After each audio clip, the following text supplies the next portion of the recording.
Hello दोस्तों, नमस्कार। आप सभी का यूट्यूब चैनल पर स्वागत है। दोस्तों, आज हमने जीए का 25 क्वेश्चन प्रैक्टिस सेट किया है। ठीक है दोस्तों, तो हम 25 क्वेश्चन देखेंगे किस प्रकार से क्वेश्चन पूछे गए हैं और उनके क्या आंसर हैं दोस्तों। और इसके अलावा हम और भी इसके अंदर तक इस क्वेश्चन का एनालिसिस करेंगे। ठीक है दोस्तों, तो आइए देखते हैं दोस्तों किस प्रकार से क्वेश्चन पूछा गया है और इसका आंसर क्या होगा। ठीक है दोस्तों, तो क्वेश्चन दोस्तों पहला क्वेश्चन है कि प्रथम गोलमेज सम्मेलन कब हुआ। ठीक है दोस्तों, तो इसमें चार ऑप्शन है: 1930, 1931, 1932 और 1929। तो दोस्तों इसमें जो प्रथम गोलमेज सम्मेलन की बात है, तो ये दोस्तों प्रथम गोलमेज सम्मेलन 12 नवंबर 1930 से लेकर जनवरी 1931 तक हुआ है। ठीक है दोस्तों, इसमें जो हमारा आंसर होगा सही वो 1930 होगा। ठीक है दोस्तों, और मैं एक और बात बता दूं दोस्तों, तीन गोलमेज सम्मेलन हुए। ठीक है दोस्तों, तीन गोलमेज सम्मेलन हुए जो कि 1930 में प्रथम हुआ, द्वितीय गोलमेज सम्मेलन 1931 में हुआ और तृतीय गोलमेज सम्मेलन दोस्तों 1932 में हुआ। ठीक है दोस्तों, और 1930 की एक और खासियत है दोस्तों कि इस गोलमेज सम्मेलन में कांग्रेस की कोई भी प्रतिनिधित्व शामिल नहीं थी। ठीक है दोस्तों, कांग्रेस की कोई भी प्रतिनिधित्व शामिल नहीं थी। ठीक दोस्तों, और इसका और भी जाने इतिहास, तो प्रथम गोलमेज सम्मेलन दोस्तों ये लंदन में हुआ था। ये क्या लंदन में हुआ था? लंदन के सेंट जेम्स पैलेस में ये समारोह हुआ था। ठीक है दोस्तों, इसका उद्घाटन सम्राट जॉर्ज 5 किए थे। उस समय दोस्तों ब्रिटिश प्रधानमंत्री रैमेज मैकडोनाल्ड हुआ करते थे। ठीक है दोस्तों, तो हमने ये जाना कि गोलमेज सम्मेलन क्या है दोस्तों। ठीक है, इसके और भी विस्तृत इतिहास भी जाने। आइए क्वेश्चन नंबर हम यानी कि 1930 आपका सही हो गया प्रथम। क्वेश्चन नंबर दूसरा है दोस्तों, कौन सा राज्य काली मिर्च का सर्वाधिक उत्पादक है। तो दोस्तों ये इसमें जो क्वेश्चन आंसर है आपका ऑप्शन बी है। ठीक है दोस्तों, केरल है। ठीक है, आइए क्वेश्चन नंबर तीसरा देखते हैं दोस्तों। क्वेश्चन नंबर तीसरा में पूछा गया दोस्तों कि राष्ट्रीय ज्ञान आयोग की स्थापना कब हुई। राष्ट्रीय ज्ञान आयोग की स्थापना कब हुई। ठीक है दोस्तों, अगर इसकी बात की जाएगी तो ये दोस्तों इसकी स्थापना 13 जून 2005 में की गई थी। यानी हमारा ऑप्शन जो सही होगा दोस्तों वो बी होगा। ठीक है दोस्तों, और इसका कुछ और इतिहास जाने तो इसका दोस्तों मुख्यालय जो है, इसका मुख्यालय दिल्ली में है। ठीक है दोस्तों, इसके प्रथम अध्यक्ष कौन थे दोस्तों? अगर पूछा जाए कि राष्ट्रीय ज्ञान आयोग के प्रथम अध्यक्ष कौन थे, तो सैम पित्रोदा इनके प्रथम अध्यक्ष थे। ठीक है दोस्तों, ये राष्ट्रीय ज्ञान आयोग जो है पीएम का सलाहकारी निकाय है। ठीक है ना दोस्तों, आप इसे याद रखिएगा। ठीक है, आइए क्वेश्चन नंबर 4 देखते हैं दोस्तों। इसमें जावा ट्रेंच कहाँ है। ठीक है दोस्तों, जावा ट्रेंच, आप लोग को पता है ट्रेंच को क्या कहा जाता है हिंदी में दोस्तों? ट्रेंच को हिंदी में गर्त कहा जाता है। ठीक है दोस्तों, ठीक है दोस्तों, और जावा ट्रेंच को अब उसका जो वर्तमान नाम उसको कहा जाता है सुंडा गर्त के नाम से भी जाना जाता है। ठीक है, इसको सुंडा गर्त के नाम से भी जाना जाता है दोस्तों। ये जो पूर्वोत्तर हिंद महासागर में क्या है स्थित है दोस्तों, यानी कि ऑप्शन बी होगा।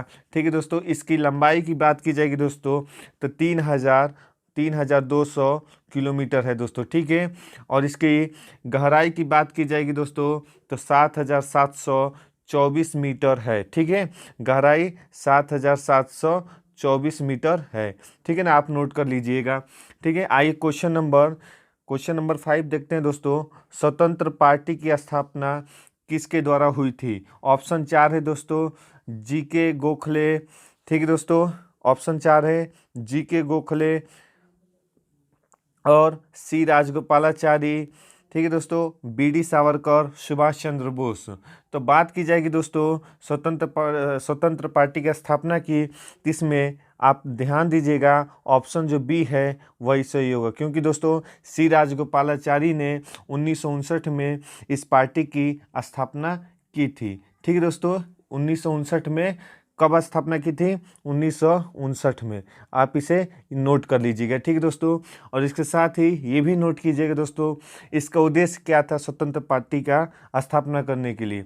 दोस्तों इसका उद्देश्य ये था कि जवाहरलाल नेहरू की समाजवादी नीति का विरोध करना था। ठीक है दोस्तों, ये याद रखिएगा दोस्तों। और ये स्वतंत्र पार्टी जो दोस्तों, ये आगे चलकर एक एक भारतीय लोकदल पार्टी थी दोस्तों, जिसकी अध्यक्षता पीलू मोदी करते थे। ठीक है दोस्तों, उसी दल में जाकर मिल गया और उसका अस्तित्व क्या हो गया दोस्तों, यानी स्वतंत्र पार्टी का अस्तित्व खत्म हो गया। ठीक है दोस्तों, आइए नेक्स्ट क्वेश्चन देखते हैं दोस्तों। नेक्स्ट क्वेश्चन है, इसमें अगर 6 नंबर क्वेश्चन है दोस्तों, इसमें पूछा गया है कि भारतीय राष्ट्रीय कांग्रेस का दूसरा अधिवेशन कहाँ हुआ था। ठीक दोस्तों, दूसरा राष्ट्रीय अधिवेशन, ठीक है, कांग्रेस अधिवेशन। तो इसकी बात की जाएगी दोस्तों, तो आप लोगों को सभी लोगों को पता है दोस्तों कि कलकत्ता में हुआ था। और इसकी और भी जानकारी हम प्राप्त करें जाने तो दोस्तों 4 अधिवेशन, यानी पहला अधिवेशन, दूसरा अधिवेशन, तीसरा अधिवेशन और चौथा अधिवेशन, ये कंटिन्यू हुए थे। ठीक है दोस्तों, पहला अधिवेशन की बात की जाएगी दोस्तों, तब प्रथम अधिवेशन 1885 में हुआ था। ठीक है दोस्तों, और ये कहाँ हुआ था दोस्तों, मुंबई में हुआ था। ठीक है, आप याद रखिएगा कि प्रथम अधिवेशन मुंबई में हुआ था। ठीक है, फर्स्ट अधिवेशन मुंबई में हुआ था। और उस समय इसके अध्यक्ष कौन थे दोस्तों, पूछा जाएगा कि प्रथम अधिवेशन के अध्यक्ष कौन थे, तो भूमेश चंद्र बनर्जी थे। ठीक है दोस्तों, भूमेश चंद्र बनर्जी थे। ठीक है दोस्तों, 1885 के तहत कांग्रेस की स्थापना हुई थी, आप ये याद रखिएगा। ठीक है दोस्तों, और अगर बात की जाएगी द्वितीय की, यानी सेकेंड अधिवेशन की, तो कलकत्ता में, ठीक है दोस्तों, कलकत्ता में ये अधिवेशन हुआ था। और ये कब हुआ था दोस्तों, तो ये 1886 में। ठीक है दोस्तों, ये 1886 में हुआ था। इसके साथ ही देखा जाए दोस्तों, अगर तीसरा अधिवेशन हुआ था, तो तीसरा अधिवेशन जो हुआ था दोस्तों, ये मद्रास में हुआ था। ठीक है, तीसरा अधिवेशन मद्रास में हुआ था, जो कि इसके अध्यक्ष थे बरुद्दीन तैयब जी। ये याद रखिएगा, इसके अध्यक्ष कौन थे दोस्तों, बरुद्दीन तैयब जी। ठीक है, और चौथा अधिवेशन की बात करी जाएगी दोस्तों, तो ये 1886 में हुआ था, 1886 में हुआ था, और ये इलाहाबाद में हुआ था। इसके जो अध्यक्ष थे जॉर्ज यूले थे। ठीक है दोस्तों, जॉर्ज यूले। ठीक है, मैं दूसरे अधिवेशन के अध्यक्ष की बात बता दूं दोस्तों, तो इसमें दादा भाई नौरोजी अध्यक्ष थे। ठीक है, आई होप कि आप लोगों को ये समझ में आया होगा। ठीक है दोस्तों, इसके साथ ही 7वां क्वेश्चन देखते हैं दोस्तों, नंबर 7 क्वेश्चन। इसमें जनांकीय अंतराल शब्द क्या सूचित करता है दोस्तों। 4 ऑप्शन सामने है। पहला ऑप्शन स्त्री पुरुष अनुपात में अंतर, उसके बाद आयु में अंतर, शिशु महिला अनुपात में अंतर दोस्तों। ठीक है दोस्तों, इसके साथ ही डी ऑप्शन है जन्म एवं मृत्यु दर के बीच अंतर। तो इसमें जो ऑप्शन सही है दोस्तों, वो डी ऑप्शन सही है। ठीक है, डी ऑप्शन सही है, जन्म एवं मृत्यु दर के बीच अंतर। ठीक है दोस्तों, आइए क्वेश्चन नंबर 8 देखते हैं दोस्तों। क्वेश्चन नंबर 8, इसमें दोस्तों क्वेश्चन नंबर 8 में है कि अमेरिका के रॉकी पर्वत ढलान पर निम्न में से कौन सी स्थानीय पवन बहती है, यानी कि कौन सा स्थानीय पवन चलती है। ठीक है दोस्तों, तो बात की जाएगी दोस्तों यहाँ पे रॉकी पर्वत अमेरिका के रॉकी पर्वत की, तो दोस्तों यहाँ पे चिनूक, जो हमारा चिनूक क्या होगा दोस्तों, ऑप्शन सही होगा दोस्तों। अब यहाँ पे मैं एक और क्वेश्चन पूछ सकता हूँ कि इनमें से बताइए दोस्तों, इस 4 ऑप्शन में से कि बताइए कि कौन सा स्थानीय पवन ठंडी पवन है। ठीक है दोस्तों, यहाँ से एक भी क्वेश्चन उठ सकता है दोस्तों। तो आइए एक एक का स्थानीय पवन के बारे में हम जानते हैं। चिनूक पवन जो है दोस्तों, अमेरिका के रॉकी पर्वत उत्तरी ढलान पे चलता है। ठीक है दोस्तों, इसके साथ ही दोस्तों यह गर्म एवं शुष्क हवा है। ठीक दोस्तों, गर्म है, और इसके साथ ही दोस्तों इसे हिमभक्षी कहा जाता है। हिमभक्षी क्यों कहा जाता है दोस्तों, जब यानी कि अमेरिका में जैसे ही दोस्तों क्या कहा जा सकता है उसको कि, ठीक है दोस्तों, तो अमेरिका में जितने हिम पड़ते हैं दोस्तों, तो हिम क्या, जब ये हवा चलती है तो हिम पिघल जाते हैं दोस्तों, और हिम पिघल जाते हैं तो इसलिए हिमभक्षी कहा जाता है दोस्तों। ठीक है, इसी के साथ दोस्तों इसको चिनूक को पशुपालकों के लिए लाभदायक भी कहा जाता है। ठीक है, आइए फॉन को देखते हैं दोस्तों। ये फॉन जो स्थानीय हवाएं ये कहाँ चलती है दोस्तों, ये आल्प्स पर्वत के उत्तरी ढाल में चलती है। ठीक है दोस्तों, ये भी एक गर्म हवा है दोस्तों। और ये पूछा जाएगा कि निम्नलिखित में से बताइए कि इनमें से कौन सी हवा है जो अंगूर फसल पकने में सहायक होती है दोस्तों। तो ये आप नोट कर लीजिएगा दोस्तों कि फौनी है जो अंगूर फसल पकने में सहायक होती है। ठीक है दोस्तों, आइए सिराको की बात कर लेते हैं दोस्तों। तो सिराको जो है ये सहारा मरुस्थल में भूमध्य सागर की ओर चलती है। ठीक है दोस्तों, और इसके साथ ही ये भी एक गर्म हवा है। कैसा है दोस्तों, ये भी गर्म हवा है। ठीक है दोस्तों, इसे अगर इसमें क्वेश्चन पूछा जाएगा कि बताइए कि कौन सा हवा जो है जो रक्त वर्षा कहते हैं, तो जो दोस्तों सिराको को ही रक्त वर्षा कहते हैं, क्योंकि जब सिराको इटली में जब चलती है दोस्तों तो रेतीली अपने साथ लेके चलती है। ठीक है दोस्तों, इसीलिए इसे रक्त वर्षा कहते हैं। इसको दोस्तों सिराको की इटली में इसका नाम चेंज हो जाता है दोस्तों, इसे खमशीन कहा जाता है। ठीक है दोस्तों, इसे खमशीन हवा कहा जाता है। और इसके साथ दोस्तों अंगूर की खेती के लिए ये नष्ट यानी कि नुकसानदायक होता है। ठीक है दोस्तों, नष्ट कर देता है इटली में खास तौर पे। और उसके बाद बात की जाएगी दोस्तों, और एक बात, जब सिराको ट्यूनेशिया में चली जाती है तो ट्यूनेशिया में दोस्तों इसको गिबली नाम से जाना जाता है। ठीक है, आइए मिस्ट्रल की बात की जाए दोस्तों। मिस्ट्रल एक ठंडी हवा है जो कि रोन घाटी के फ्रांस में चलती है। आई होप कि आप लोगों को ये समझ में आया होगा। ठीक है, आइए अगला क्वेश्चन देखते हैं दोस्तों। भोरताल नृत्य क्या है? भोरताल नृत्य किस राज्य से संबंधित है?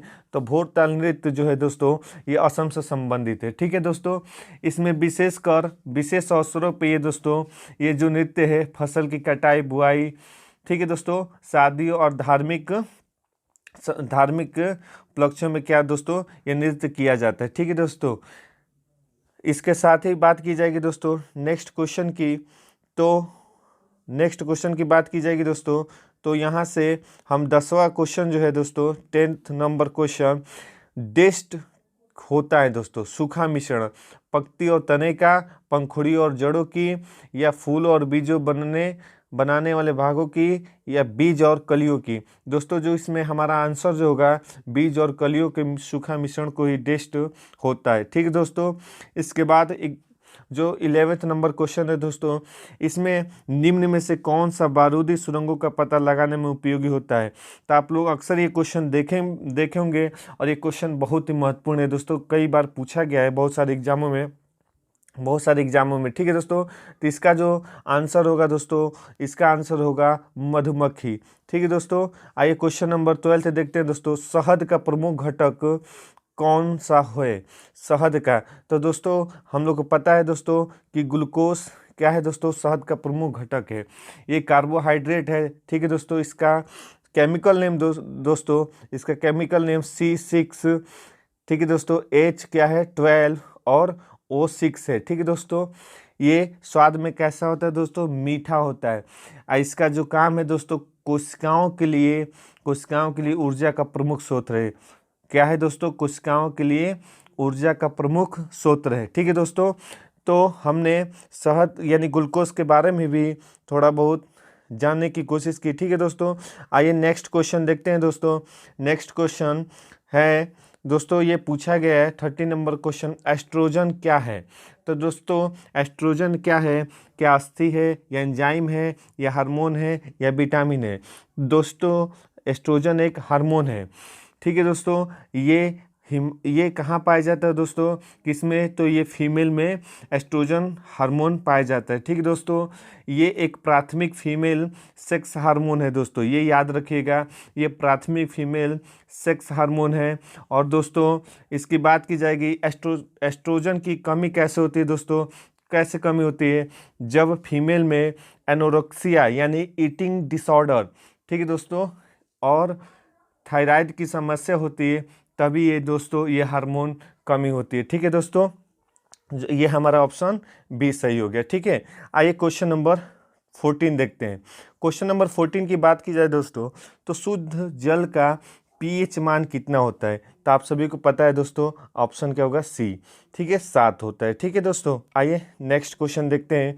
नेक्स्ट क्वेश्चन दोस्तों देखते हैं कि निम्न में से कौन सी औद्योगिक नीति के तहत मिश्रित अर्थव्यवस्था प्रारंभ की गई?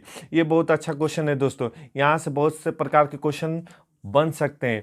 ठीक है दोस्तों, पहली बात कि मिश्रित अर्थव्यवस्था किसे कहा जाता है?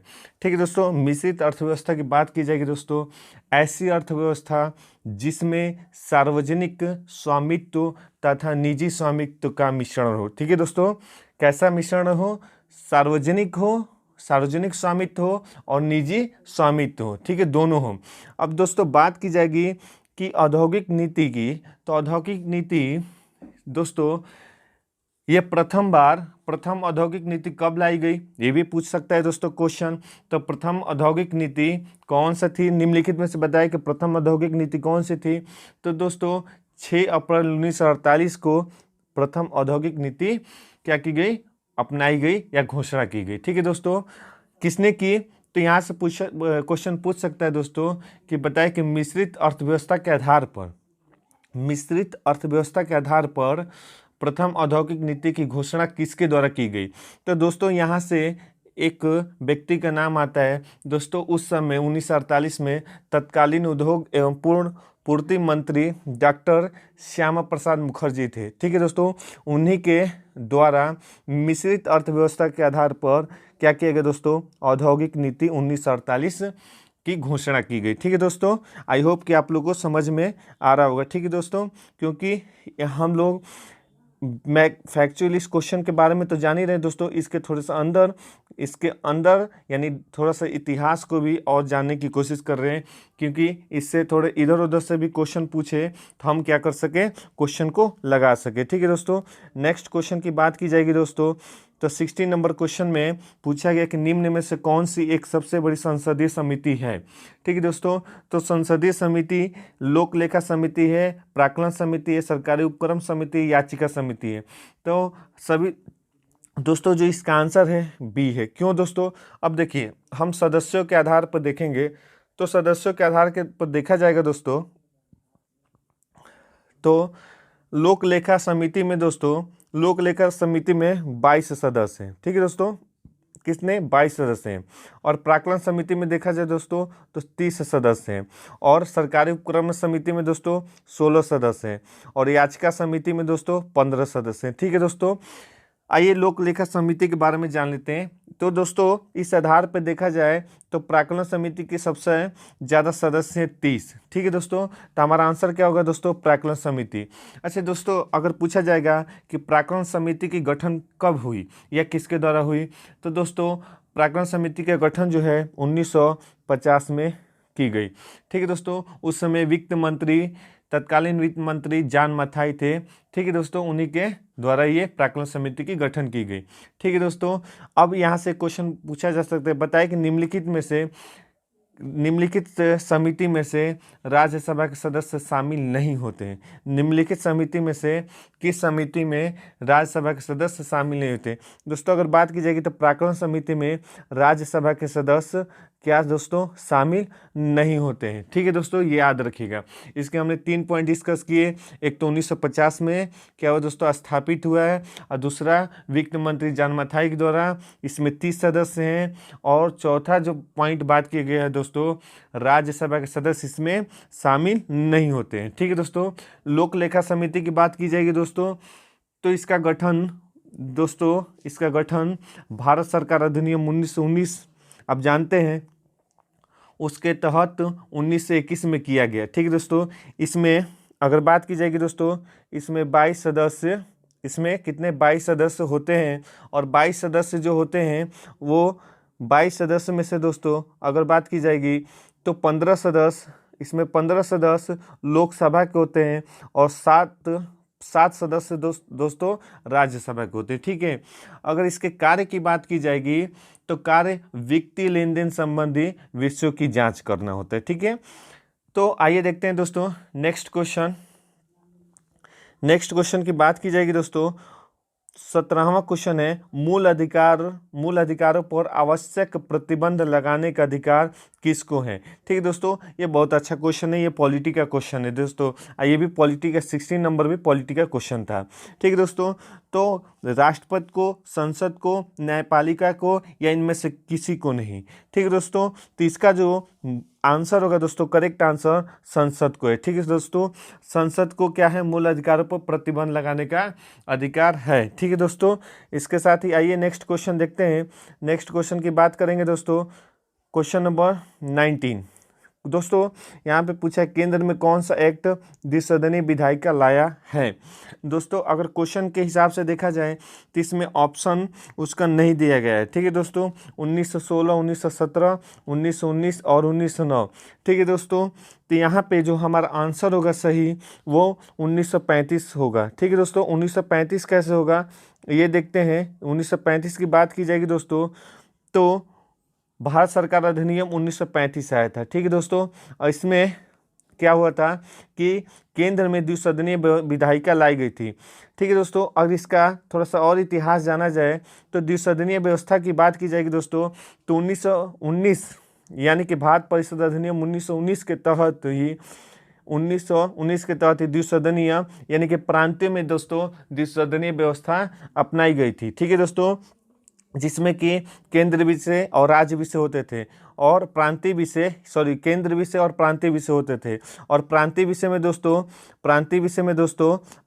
में भी दो प्रकार के होते थे, एक आरक्षित होते थे, एक रिजर्व्ड, एक ट्रांसफर्ड। ठीक है दोस्तों, हस्तांतरित, दो विषय होते थे। ठीक है दोस्तों, यही यानी कि द्विसदनीय विधायिका जो है 1919 तक से आरंभ हुआ और आगे चल के 1935 में खत्म हो गया। कौन सा दोस्तों, प्रांत में, लेकिन 1935 में ही प्रांत में ना होकर केंद्र में ये स्थापित हो गया। ठीक है दोस्तों, तो यहाँ से या तो यहाँ पे एक आप ऑप्शन कर लीजिएगा 1935। ठीक है दोस्तों, सही हो जाएगा। ठीक है ना, या तो आप इसे चेंज कर सकते हैं केंद्र को और ये प्रांत में ला सकते हैं कि प्रांत में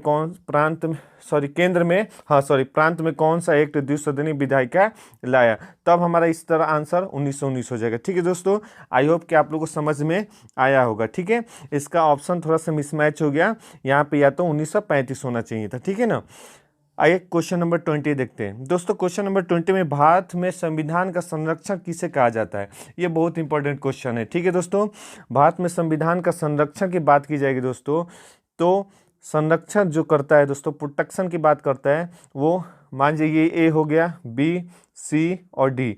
तो ऑप्शन जो दोस्तों बात की जाएगी वो बी सही होगा। सर्वोच्च न्यायालय, सुप्रीम कोर्ट क्या करता है दोस्तों, सर्वोच्च न्यायालय संविधान का संरक्षण करता है। ठीक है दोस्तों, इसके साथ ही आइए क्वेश्चन नंबर दोस्तों 21 देखते हैं कि आधुनिक अर्थशास्त्र का जनक किसे कहा जाता है। आधुनिक अर्थशास्त्र का जनक किसे कहा जाता है दोस्तों, तो आप सभी को पता है दोस्तों, एडम स्मिथ को आधुनिक अर्थशास्त्र का जनक कहा जाता है। ठीक है दोस्तों, इसके साथ ही आइए नेक्स्ट क्वेश्चन नंबर 22 देखा जाए दोस्तों, उकटा रोग। ठीक है दोस्तों, ये आपका कृषि से संबंधित क्वेश्चन है। उकटा रोग किस फसल में लगता है दोस्तों, तो इसका आंसर धान में लगता है। ठीक है दोस्तों, धान में लगता है। इसके साथ ही नेक्स्ट क्वेश्चन 23 क्वेश्चन देखा जाए, गोल्डन राइस में सर्वाधिक मात्रा में होती है, विटामिन ए होती है, vitamin B, vitamin C, vitamin D. तो बात की जाएगी दोस्तों गोल्डन राइस की, तो इसमें जो करेक्ट आंसर है हमारा विटामिन ए। ठीक है, नेक्स्ट क्वेश्चन है 24, कॉफ़ी बोर्ड का मुख्यालय कहाँ है।